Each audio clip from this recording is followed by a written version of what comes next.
Welcome to YM6 news. భారత జట్టుపై safari జట్టు విజయం సాధించింది. టీమిండియా బ్యాటర్లు రింకు సింగ్, సూర్యకుమార్ యాదవ్ మెరుపు ఇన్నింగ్లు ఆడినప్పటికీ ఫలితం లేకుండా పోయింది. వర్షం కారణంగా డక్వర్త్ లోజర్ పద్ధతిలో 5 వికెట్ల తేడాతో సఫారీ జట్టుని విజయం వరించింది.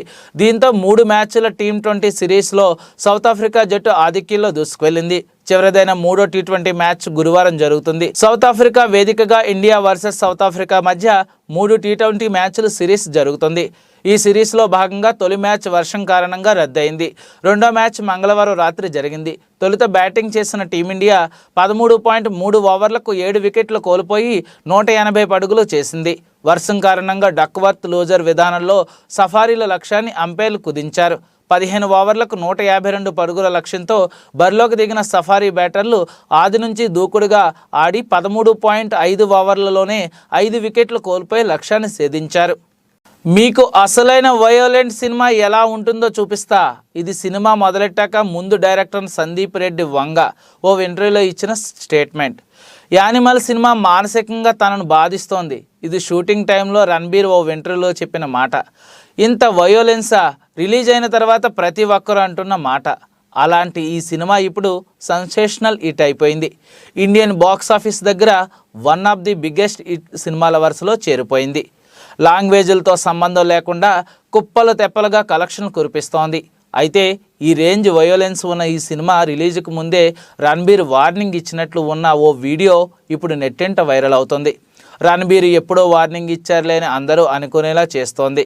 వైనాట్ 175 అంటూ రాబోయే ఎన్నికల కోసం ఏపీ అధికార పార్టీ వైఎస్ఆర్సీపీ ఇప్పటికే వ్యూహాలతో ముందుకు వెళ్తుంది. ముఖ్యంగా దీనికోసం సీఎం జగన్ ఆ దిశగా పూర్తి స్థాయిలో దృష్టి సారించినట్లు తెలుస్తోంది. కొన్నాళ్ళుగా ఎమ్మెల్యేలు ఇన్ఛార్జీల పనితీరుపై అధినేత జగన్ మోహన్ రెడ్డి నివేదికలు తెప్పించుకుంటున్నారు.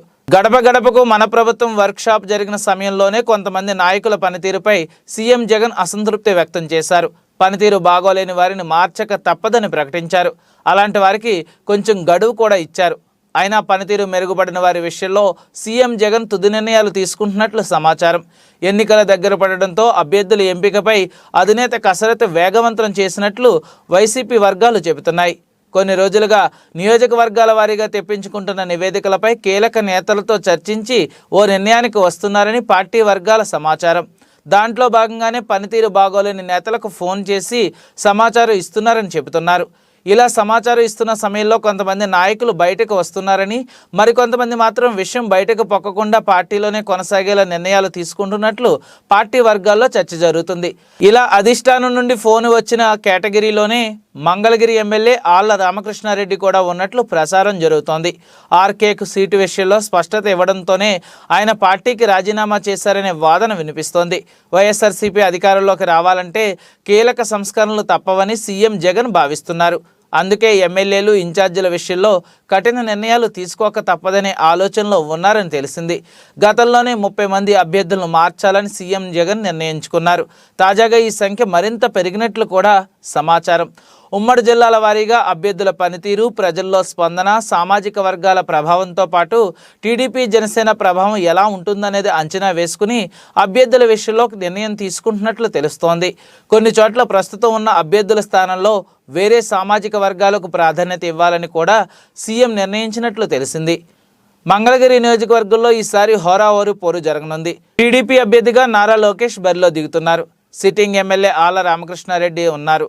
అయితే సీఎం తెప్పించుకున్న నివేదికల ప్రకారం ఆర్కేకి సీటు ఇవ్వడం కంటే బీసీ నాయకులకు సీటు ఇస్తే గెలిచే అవకాశం ఉన్నట్లు తెలిసింది. అందుకే మార్పు జరిగినట్లు చెబుతున్నారు. గతంలోనే టీడీపీ నుంచి వైసీపీలో చేరిన గంజి చిరంజీవికి మంగళగిరి నియోజకవర్గం బాధ్యతలు ఇచ్చారు.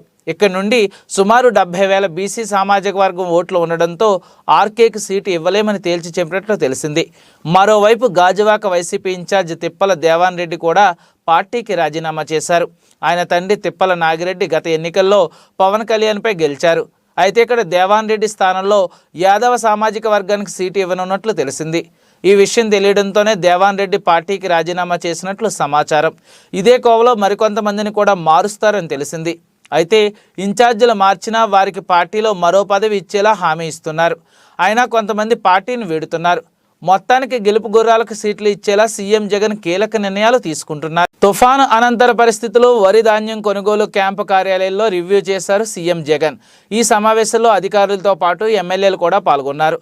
తుఫాను బాధిత ప్రాంతాల్లో రైతులను ఆదుకుంటున్న చర్యల్ని ప్రధానంగా అడిగి తెలుసుకున్నారు సీఎం. రైతులెవరూ ఆందోళన చెందాల్సిన అవసరం లేదని, ప్రభుత్వం అన్ని రకాలుగా ఆదుకుంటుందన్న భరోసా వారిలో కల్పించాలని అధికారులను ఆదేశించారు. రంగు మారిన తడిసిన ధాన్యాన్ని పౌర సరఫరాల సంస్థ కొనుగోలు చేస్తుందనే విషయాన్ని వివరించాలన్నారు. ప్రతి గింజను కూడా కొనుగోలు చేసే బాధ్యతను ప్రభుత్వం తీసుకుంటుందని, ఇదే విషయాన్ని బాధిత రైతులకు తెలిపి భరోసా ఇవ్వాలన్నారు. ధాన్యం కొనుగోలు విషయంలో లిబరల్గా ఉండాలని అధికారులను సీఎం ఆదేశించారు. కొన్ని నిబంధనలను సడలించి అయినా రైతులకు న్యాయం చేయాలన్నారు. రైతుల దగ్గరున్న ధాన్యాన్ని కొనుగోలు చేసి మిల్లులకు పంపే బాధ్యతను పౌర సరఫరాల శాఖ అధికారులు తీసుకుంటారన్నారు. ఆర్బీఎల్కే వారీగా ఈ కొనుగోలు జరుగుతాయన్నారు. సీఎం సకాలంలో వారికి ఇన్పుట్ సబ్సిడీ ఇచ్చేందుకు అన్ని రకాలుగా చర్యలు ప్రభుత్వం తీసుకుంటుందని ముఖ్యమంత్రి వివరించారు. అలాగే పంట నష్టపోయిన వారికి వైఎస్ఆర్ ఉచిత బీమా కింద పరిహారం అందించడానికి అనుసరించాల్సిన ప్రక్రియను సమర్థవంతంగా చేపట్టాలన్నారు. నష్టపోయిన ప్రతి రైతును ఆదుకునేలా చర్యలు తీసుకోవాలని సీఎం అధికారులను సూచించారు. సమావేశంలో ఎన్యూమరేషన్ ప్రక్రియపై ఆరా తీశారు సీఎం జగన్. ఈ నెల 18 వరకు ఎన్యూమరేషన్ జరుగుతుందని, 19 నుంచి 22 వరకు సోషల్ ఆడిట్ కోసం ఆర్బీకేలలో లిస్టు అందుబాటులో ఉంచుతామని సీఎం వివరించారు. వ్యవసాయ శాఖ అధికారులు 23 నుండి 25 వరకు సవరణలు, ఆ తర్వాత అభ్యంతరాల స్వీకరణ ఉంటుందన్నారు. 26న జిల్లా కలెక్టర్ల తుది జాబితా ప్రభుత్వానికి పంపుతామన్నారు. సంక్రాంతిలోగా ఇన్పుట్ సబ్సిడీ రైతులకు అందించాలని, అందుకు తగిన విధంగా చర్యలు తీసుకోవాలని ఈ సమావేశంలో సీఎం జగన్ అధికారులను సూచించారు. మిచాంగ్ తుఫాన్ దెబ్బతిన్న పంటలు, రంగుమారిన ధాన్యం కొనుగోలుపై సమీక్ష నిర్వహించారు సీఎం జగన్. ప్రతి గింజను కొనే బాధ్యత ప్రభుత్వం తీసుకుంటుందని, అదే విషయాన్ని రైతులకు వివరించాలని అధికారుల్ని ఆదేశించారు. వరుస ర్యాలీ తర్వాత నిన్న స్టాక్ మార్కెట్ల నష్టాలతో ముగిసిన సంగతి తెలిసిందే. అయితే నేడు అమెరికా మార్కెట్ల నుండి వచ్చిన సానుకూల పవనాలతో ప్రీ ఓపెనింగ్ సెషన్లో మార్కెట్లు లాభాల్లో కనిపించాయి. అయితే మార్కెట్లు ప్రారంభం కాగానే ఒక్కసారిగా లాభాలు ఆవిరై నష్టాల్లోకి జారుకున్నాయి. ఉదయం 9:17 సమయంలో బెంచ్ మార్క్ సూచి సెన్సెక్స్ 28 పాయింట్లు, మరో కీలక సూచి నిఫ్టీ 7 పాయింట్ల నష్టంలో ట్రేడింగ్లో కొనసాగుతున్నాయి. ఇదే క్రమంలో నిఫ్టీ బ్యాంక్ సూచి 43 పాయింట్ల మేర నష్టాల్లో ఉంది. ఇది చివరిగా నిఫ్టీ మిడ్ క్యాప్ సూచి మాత్రం 34 పాయింట్ల లాభంతో ముందుకు సాగడంతో మార్కెట్లు చాలా జలాటలుగా ప్రదర్శిస్తున్నాయి. ఎన్ఎఫ్ఈలో ఈశాన్ Motors, NTPC, ITC, BPL, UPL, UltraTech Cements, Hindalco, Mahindra and Mahindra, Axis Bank, Tata Steel, Coal India, LT, Hero Motors, HCL Technologies, JSW Steel, Tata Motors, Wipro, Power Grid, SBI, Asian Paints, Doctor Reddy's, IndusInd Bank కంపెనీల షేర్లు లాభాలతో టాప్ గెయినర్లుగా నేడు ప్రయాణాన్ని కొనసాగిస్తున్నాయి.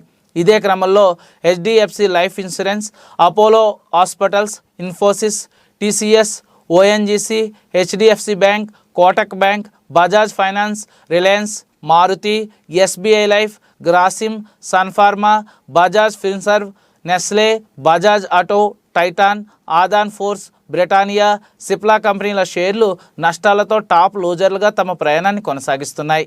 తెలంగాణ అసెంబ్లీ ఎన్నికల ప్రచార నేపథ్యంలో కాంగ్రెస్ ఇచ్చిన హామీలో కీలకమైన ధరణి పోస్టల్ రద్దు, దీనిపై అనేక ఆరోపణలు వెల్లువెత్తాయి. ధరణి పేరిట అనేక భూ ఆక్రమణలకు గురయ్యాయని పెద్ద ఎత్తున దుమారం రేగింది. అయితే తెలంగాణ ముఖ్యమంత్రిగా బాధ్యతలు చేపట్టిన రేవంత్ రెడ్డి ఈరోజు మొట్టమొదటిసారి ధరణి పోస్టర్లపై సమీక్ష నిర్వహించనున్నారు. దీనికోసం రెవెన్యూ శాఖ మంత్రి పొంగులేటి శ్రీనివాసరెడ్డితో పాటు ఆ శాఖకు సంబంధించిన ఉన్నతాధికారులు హాజరు కానున్నారు. ధరణి సమస్యల పరిష్కారానికి కమిటీ వేసే ఆలోచనలో ప్రభుత్వం ఉన్నట్లు తెలుస్తోంది. తాము అధికారంలోకి వచ్చాక ధరణిని రద్దు చేస్తామని చెప్పారు రేవంత్ రెడ్డి. ధరణి పోస్టర్ల వల్ల 50 ఏళ్ల క్రితం భూమి అమ్ముకుని విదేశాలకు వెళ్లిపోయిన వారి పేర్లు కూడా రికార్డులోకి వచ్చాయన్నారు. అందుకే కబ్జాలు పెరిగిపోయాయని తీవ్రంగా ఆరోపించారు రేవంత్ రెడ్డితో పాటు కాంగ్రెస్ నేతలంతా ధరణి పోస్టల్ సమస్యల నిలయంగా మారిందని పెద్ద ఎత్తున ప్రచారం చేశారు.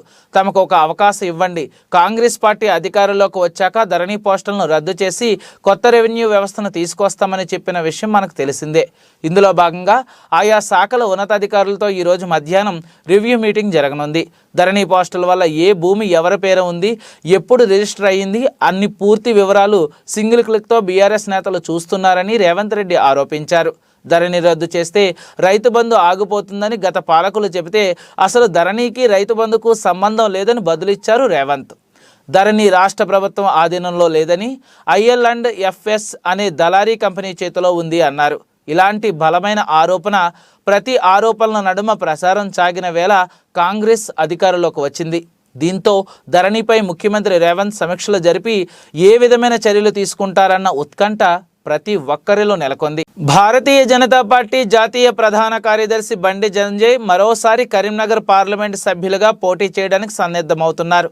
పార్లమెంటు సమావేశాలు ముగిసిన తర్వాత ఇక్కడే మకాం వేయనున్నట్లు తెలుస్తోంది. ఇప్పటికే నియోజకవర్గాల వారీగా సమావేశాలకు ప్లాన్ చేసుకుంటున్నారు. మొన్న జరిగిన అసెంబ్లీ ఎన్నికల్లో వివిధ నియోజకవర్గాల్లో వచ్చిన ఓట్లను పరిశీలిస్తున్నారు. గత ఎన్నికలతో పోలిస్తే గణనీయంగా ఓటింగ్ శాతం పెరిగింది. దీంతో పాటు ఎలాంటి లోటుపాట్లు లేకుండా జాగ్రత్తలు పడుతున్నారు.